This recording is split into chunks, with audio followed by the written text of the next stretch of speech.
Mamleo started out as MAP, which was the Massachusetts Association of African American Police Officers in 1968.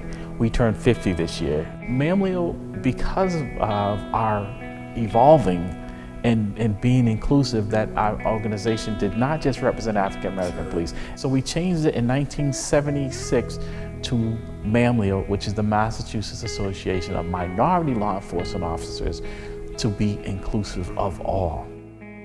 Larry, thank you so much for joining us here.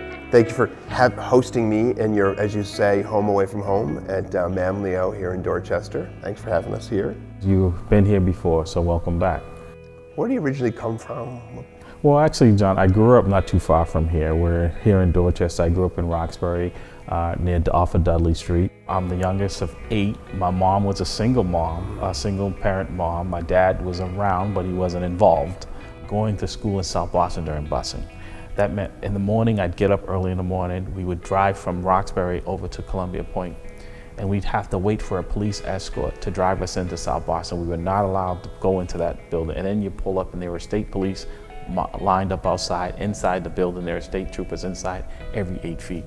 Now when I see young people who that is not an obstacle of them achieving that could go and walk through South Boston, not just walk through South Boston, but actually live in South Boston. So there is no excuse for not getting an education today. And it's not easy. I mean, there's been some times where you just want to give up, but I don't think giving up is an option. There is no government, there is no magic bullet, there is no elected official that is going to save you. But I think what they have a responsibility to do is to make sure that there's an even playing field. Absolutely. I can compete in any arena, but if I'm not given the opportunity to do so, it makes it tougher for everyone because we lose out on talent. We have to work tirelessly and not rest until we have it. We provide all the possibility set. We try to provide it as equal an opportunity set as possible. And that's not always in existence, and you and I know that. But the other side of it is that people in the situations you're talking about have to work as tirelessly to take advantage of what they've got.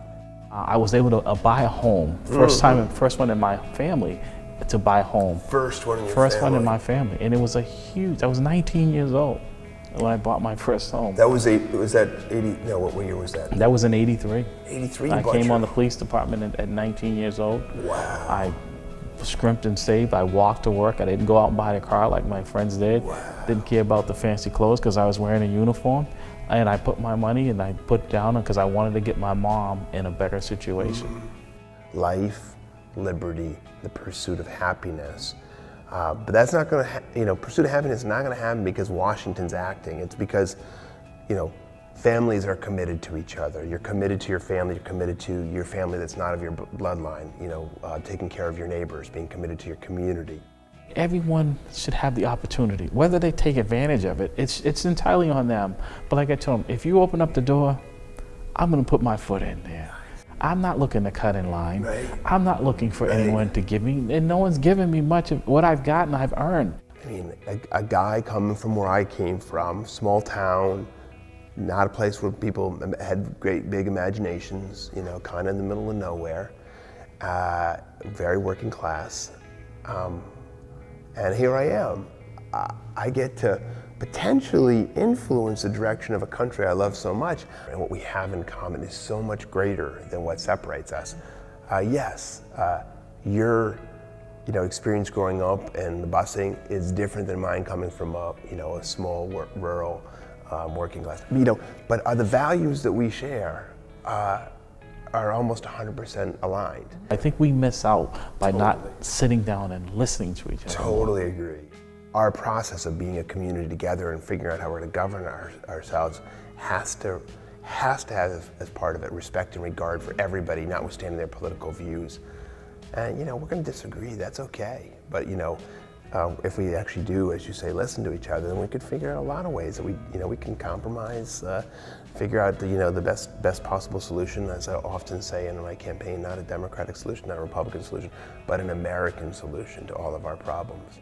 Well, I'm very grateful for your work, day in, day out, over 33 years on the police force, 10 years here at Mamleo, And thank you for sharing your story with us today. Look, man. thank you for taking the time This is so much fun. on this I can't journey tell you with how me. much It's I been a enjoy pleasure. it. That's awesome. Thank you, sir. Thank you.